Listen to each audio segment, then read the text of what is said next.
Doctor BR Ambedkar 135వ జయంతి వేడుకలను సింగరేణి అధికారులు ఘనంగా నిర్వహించారు. ఈ మేరకు మంగళవారం ఐటింగ్లైన్ కాలనీలోని అంబేద్కర్ చౌరస్తాలో గల అంబేద్కర్ విగ్రహం వద్ద జిఎం కార్యాలయంలో అధికారులు ఏర్పాటు చేసిన కార్యక్రమానికి ముఖ్య అతిథిగా ఆర్చి2 జనరల్ మేనేజర్ బండి వెంకటయ్య హాజరై ముందుగా జెండా ఆవిష్కరించి అంబేద్కర్ విగ్రహానికి పూలమాలలు వేసి జ్యోతి ప్రజ్వలన చేసిన అనంతరం కేక్ కట్ చేసి వేడుకలను ఉద్దేశించి మాట్లాడారు. డాక్టర్ బిఆర్ అంబేద్కర్ రాజ్యాంగం ద్వారా ప్రజల హక్కులను ప్రసాదించడమే కాకుండా సామాన్యుడు అత్యున్నత స్థాయికి ఎదగడానికి అవకాశాలు కల్పించిన మహానీయుడని, మహిళా అభ్యున్నతికి మూల కారకుడు అని కొనియాడారు. కులమతాలకు అతీతంగా మనమంతా భారతీయులం అన్న ఏకతా భావాన్ని తీసుకొచ్చిన మహోత్తర గ్రంథం రాజ్యాంగమని, దాన్ని మనకు ప్రసాదించిన మహానీయుడని అన్నారు.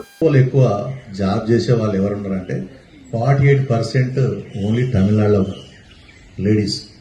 కాబట్టి తమిళనాడు హయ్యెస్ట్ ఇన్కమ్ని జనరేట్ చేస్తుంది.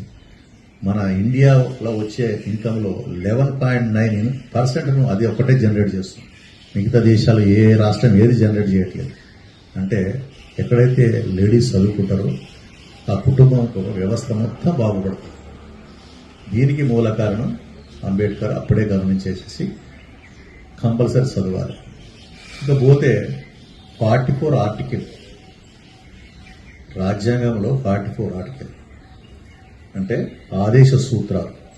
ఆదేశ సూత్రాలు 35 నుంచి 51 వరకు ఉంటాయి ఆర్టికల్స్.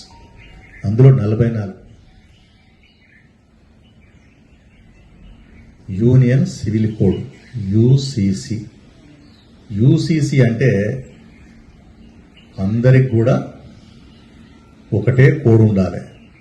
రకరకాల గిరిజనులకు ఒక వాళ్ళ ఆచారం, ముస్లింలకు ఒక ఆచారం, హిందువులకు ఒక ఆచారం, రకరకాల ఆచారం. ఈ ఆచారాలన్నీ కూడా దేనికి మూలం చేస్తున్నాయంటే లేడీస్ని అనసాల.